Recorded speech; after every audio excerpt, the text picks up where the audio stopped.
It does seem, Andrew, that the government, the Premier and his entourage have really been spooked by what we've seen in Victoria over the past 24 hours. 120 new local COVID cases recorded in the state today, and concerningly, just 20 of them were in isolation during their infectious period. And also, of course, we had those 2 deaths recorded, and that is a woman aged in her 40s, a woman in her 60s as well. They both died at home. It was really a very different Daniel Andrews that we saw today compared to yesterday. Yesterday, there was a level of hope, a level of light at the end of the tunnel, if you like, but that really changed today. The government completely changing course. Instead of coming up with a threshold of COVID cases that they think the state would be able to deal with, now they're basing any new freedoms on a level of vaccination. And we know that we're not going to get any significant new freedoms until we hit at least 70% of that first dose target, which is due to be around the 21st of September. Yes, it's only with the first vaccination. Now, around 21st September, that's actually what it's saying today was, hey, by the way, you've got another 3 weeks of lockdown at least. The changes even then, and the 21st of September, well, that's not going to be the end of the lockdown. They're actually going to be very small, very, very small changes, aren't they? It's no freedom day, as the Premier says. It's a very modest easing of restrictions, not at all what Victorians had hoped to gain out of that announcement today. When we do hit that 70% first dose target, it is expected at that stage that the 5-kilometre travel radius will be bumped up to 10 kilometres. We're going to get an hour of extra exercise a day from 2 to 3 hours.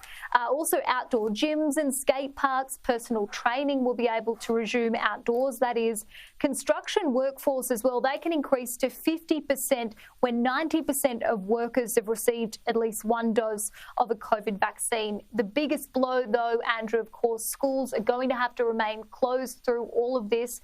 No face-to-face learning for students for the entirety of Term 3, we heard today. As for what Term 4 looks like, we will get a clearer picture next week. The one small concession, though, that everyone's talking about, the abolishment of that controversial playground ban. I asked our Chief Health Officer, Professor Brett Sutton, today why, in fact, we're lifting that ban now when we've recorded even more COVID cases than we did 2 weeks ago. The important thing to note here, though, that means that parents are going to have to use a QR code check-in at playgrounds, and also just one parent accompanying a child.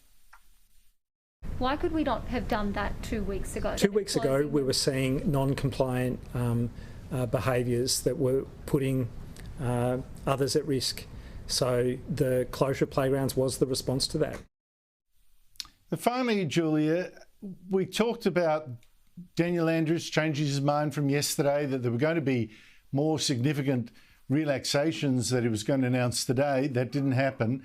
But the very big mind switch he's had is to go from zero COVID, that was his aim, to now accepting he won't be able to get rid of it. In fact, it's going up, not down. What changed his mind on that?